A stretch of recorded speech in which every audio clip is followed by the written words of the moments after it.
Siyempre kasi medyo may ano yung sa medyo pagkuhan yung ulo niya. Pagkatama. Oho. Kasi kanyo bago-bago bagay yung sinasabi. Magandang araw sa atin lahat mga kababayan po natin. Narinig na po natin ang kwento ni Mrs. Ruiz, ang amo ni Ate LV na nanakit at umano'y bumulag sa kanya at kung ano-ano pang kahiyupan na kanilang ginawa na lahat po yan ay kwinento ni Ate LV sa Senado na pati ang kapitan at pulis ay mukhang kasabwat pa nitong pamilya Ruiz. So narinig natin una ang mga palusot, alibay at sariling bersyon ng kanyang kwento. Itong si Mrs. Ruiz. Magkatugma ba ang kwento ni Mrs. Ruiz at ang kanyang asawa na si Pablo o alias Jerry Ruiz? Dahil sila ang may kagagawan mga kababayan po natin. So kanya-kanya umano silang pananakit dito kay Ate LV, lalo na kung nagkakamali ito. At mga kababayan po natin, itong si Pablo or si Jerry Ruiz ay pinapasayaw pa umano itong si Ate LV at inuutusan pa ang kanyang anak na saktan pati itong si Ate LV. So ibig sabihin, buong pamilya nila ay talagang may ugaling kademonyuhan. Hindi lang kahiyupan, kademonyuhan. Yung dati yung kasambay, si LV. Oh, binamaltrato daw nyo hanggang nabulag, hanggang nagkasugat-sugat, natanggal ang mga ngipin. Binamaltrato nyo ba? Hindi po, hindi namin minamaltrato po yun. Kasi ang ginawa pa namin po doon, kasi nung ginagawa mo tayo, dinala namin po sa Batangas. Pare pag-amat po. Para po ipagamot. Pero nabulag daw po kapak. Sabi nga po sa amin, may kasama niyo po na nagpapalita sa kanya. So pag nagsasalita mga kababayan po natin habang ini-interview, tingnan nyo ha, walang kakaba-kaba, walang katakot-takot ano. So parang normal lang sa kanila itong nangyari kay Ate LV. So walang katakot-takot. Yun lang ay hindi talaga sila humarap sa Senado, nag-alibay at pinunit lamang ni Senador Estrada ang kanilang alibay mga kababayan po natin dahil hindi nga katanggap-tanggap. So, tama lang talaga na hindi sila pumunta sa Senado kasi kung nagpunta sila, abay, isang katutak na award ang kanilang marireceive. Hindi naman nababanggit pa namin. Nabanggit sa amin na may kasamaan daw sa kainom.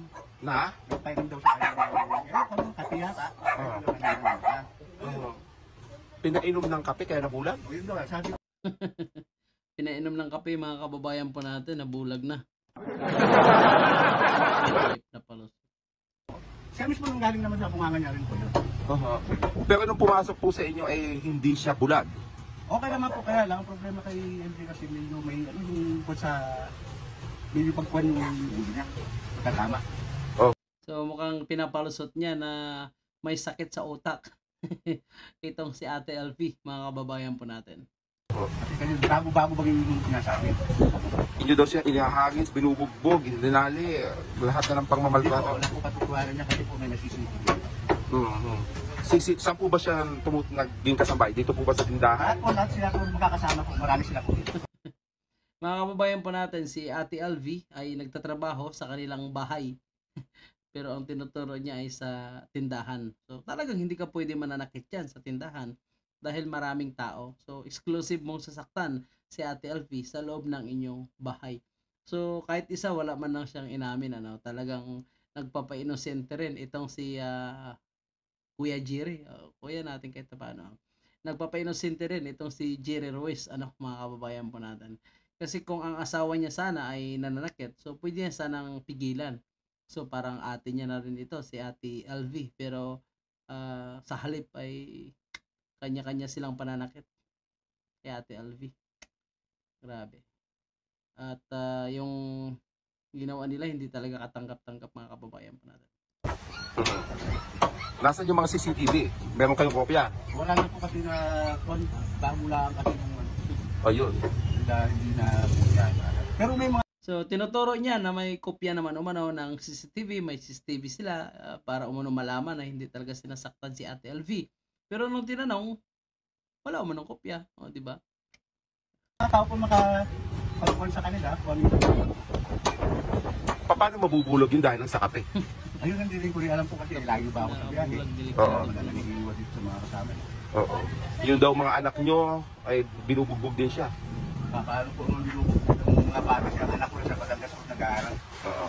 Ay, yung isa naman, lalaki po, nandito. Hindi naman po sila, nagagalaw. Kasi may sarili-sarili naman po sila kwarto. Alam niyo po bang kinasuhan na kayo? Hindi ba yung nabanggit din sa amin po yun, pero sa amin, kung ano yung kung naman sa amin, ano lang namin para kapatunayan din namin, sarili namin na walang balita lang. Hindi niyo sila ginagapos, pinapatulog ng mesa, Wala naman po. sinusubsub sa apoy, sa... Wala po. So bakit mabubulag siya ng ganun lang? Hindi po kasi mayroon po kayo sa tao. Kasi namin din sa akin, kaya pinalayas ko yun noon. Ang ginawa kasi ni NP, ginagawa yung mga damit. Pinupunas nito sa mga basahan, ginagawang basahan. Tapos siyempre tumboy siya. So ang sabi ng lalaki ay tumboy umano itong si Ate LV. So unang sinabi niya na nabulag umano sa kape. So ngayon may bago na naman siyang bersyon. At ang sabi ng kanyang asawa, itong si Jeannie Ruiz, ay tumboy umano. Ang sabi ng kanyang asawang lalaki, tumboy umano itong si Ate LV. Ang sabi naman ng babae, ay babae umano si Ate LV. So dito pa lang malalaman po natin na talagang mga sinungaling itong pamilyang Ruiz na ito, itong mga dating amo ni Ate LV, dahil magkaiba ang kanilang bersyon. Pati yung bersyon kung paano nabulag itong si Ate LV ay magkaiba. Ay, yung bata ay 20 years old. Eh, tomboy sabi. Hindi mo po isipin. Babae, magtangka. Ang sabi ng lalaki, itong si Pablo, tumboy. Sabi ng babae, hindi tumboy. So dyan pa lang, talagang napakasinungaling. Yung brief ng mga lalaki po, sinusuot niya. Kaya nagalit yung isang boy namin, sinuntok dito sa kanya, nagbiran. Ayun daw ang sabi ng... Pero bakit kung may ganun, hindi nyo na lang pinalayas? Hindi nyo na Hindi pinalayas? po, at manalis, pinapalayas mo po namin yan. Binubuhat po ng mga kasamahan niyo sa labas po, ayaw talaga. Tumakas na po siya minsan eh. Binubuhat. Daw po. Ano daw po? Po, sinasaktan na po ako doon. Ang ginagawa po sa akin, itong tainga ko, suntok ng suntok po sa akin. Tapos po, yung pag konting mali po, yun, tuloy na tuloy po yung nananakit sa akin. Tinatagyakan, hinahampas. Tapos po, inuuntog sa freezer. Po? Sa freezer po, nakahigang freezer. Ay, hindi naman ang sabi na tumakas na pumunta sa ako. Sabi namin ni... So yun ang kwento ni Ate LV na talagang grabe manakit itong mag-asawang ito, pati ang kanyang mga anak. Kapitan, ihatid ko Oo. sa kanilang kwan dito sa may papuntang konstruksyon. Oo. Eh ayaw nang ihatid ko, ayaw niya po. Sinusundan niya at nakalis po sa kanilang tindahan. Magkaharap. Hindi, para pong tinawagan, kausap. Wala po. Kinausap sa telepono, Opo, yung Jerry, yung amo mo. opo. Ayaw niyang Ayaw pahatid. niya po pahabit. Gusto niya daw dito. Kasi nakakakain naman daw na maayos. Yun naman ang sabi niya po. Hindi nga daw po yung pinapakain dito eh. Ay, hindi po. So dami pagkain po, hindi siguro kami maniwala rin na hindi pinapakain. Bakit po siya At kayo pinagsasayaw. Opo, totoo po yun. gugustin Grabe pinapasayaw pa. Nakahubad, mga kababayan natin. bumalik sa inyo, sinasaktan niyo nga daw po. Kasi kawa rin na anak ko, narinig ko yung sabi pati mga bata. Anong kinalaman ng mga bata dyan? Hindi naman sila nag-ano. Dadalhin niyo dapat siya sa Batangas para Dinala ipagkamot. namin po doon. Dinala namin po doon. Saan? Doon sa Batangas po. Para? Para ipagamot lang yung mata niya. Dapat bulagin din ito, mga kababayan po natin, sa ginawa nila kay Ate LV. Kailan niyo po dinala? Pero sa bahay po sa apartment po ng anak niyo dinala eh. Opo, opo. Para may papagamot na po siya. Pinagamot niyo po ba? Si Juan, pinag-iipot pa kami pa sana kung pagamot sa mata niya.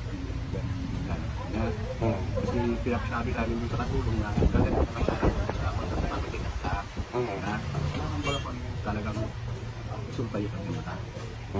Magandang kalagayan dito. Bakit hindi nila inihatid sa pamilya? Eh kasi sir, sinakay ko pa sa banyan, ayaw talaga. Tama. Ayan ang ginawa namin, hinatid lang namin sa Batangas. Hindi niya naman sinasabi na may kamag-anak siya, hindi. Kung masama kaming tao, alam naman pala na may kamag-anak niya, hindi niya naman nagsabi, hinatid na lang sana namin. Hindi nyo hinanap ang mga kamag-anak kung saan talaga? Eh, hindi niya po sinasabi man kung saan ang kamag-anak. Kasi ang gusto niya rin the boarding house. Diba? May pagamot lang siya. So mga kababayan po natin, magkaiba ang bersyon ng mag-asawang ito at bistado nga ang kanilang pagsisinungaling. So talagang kahayupan ang kanilang ginawa sa kay Ate LV, mga kababayan po natin. Kaya nga ang sabi ng mga nagko-comment sa na ating mga viewers, kababayan po natin, na dapat kung ano ang ginawa nila kay Ate LV, yun din ang iparana sa kanila para mararamdaman po nila kung gaano kasakit ang kanilang kahayupan na ginawa or kademonyuhan dito kay Ate LV. Mga kababayan po natin, ang ating katawan ay talagang ang hirap magsalita. Parang hindi mo maintindihan, mga kababayan po natin, kung bakit nila nagawa ito. Walang away, no? Sa nakita mo pa lang na dumudugo, nasaktan, talagang pwede mong ipapagamot, 'di ba? Imagine mo iuuntog sa rep, pinapasayaw, sasabit sa sabitan ng karne, binubugbog, tapos kung ano-anong kwento ang kanilang sinasabi, mga kababayan po natin. So talagang dapat hindi titigilan ng ating mga otoridad, ng ating mga senador itong mag-asawang ito. So idawit na ang dapat idawit yung kapitan at ang pulis na kinampihan pa itong kademonyuhan na ginawa ng mag-asawa. So abangan natin, mga kababayan, kung ano ang magiging hatol dito sa dalawang sa buong pamilya ito ng Ruiz, kasi hindi lang mag-asawa ang nanakit kay Ate LV. So kasama pala ang kanilang mga anak. So inuutusan pa umano na saktan itong si Ate LV. So yan ba ang tunay na magulang na inuutusan na manakit ang kanyang anak? So talagang napakasama. Sa mga kwento ni Ate LV, kahit mga senador po natin hindi nakayanan eh. Talagang hirap na hirap sila hintindihin kung paano nagawa ng mag-asawang ito kay Ate LV. So sa pagharap sa Senado, mga kababayan po natin, habang nagkikwento si Ate LV, talagang madudurog ang puso mo at parang may iyak ka sa kanyang sinapit. Wala sigurong kinikilalang Panginoon ang mag-asawang ito, mga kababayan po natin. Kasi unang-una, kapag ginawa mo ito, makukonsensya ka. Pangalawa, matatakot ka sa Diyos kasi ang karma ang balik sa'yo. So sila wala eh. Grabe. Kaya kababayan po natin, dapat talaga siguro na mas bilisan pa ng ating mga otoridad ang pagproseso ng kaso laban sa mag-asawang ito, at talagang dapat makulong ito, mabulok sa kulungan, o kailangan iparanas ang kanilang ginawa kay Ate LV, ay iparanas sa kanila para maramdaman nila kung gaano kasakit at gaano kahirap ang ginawa nila kay Ate LV.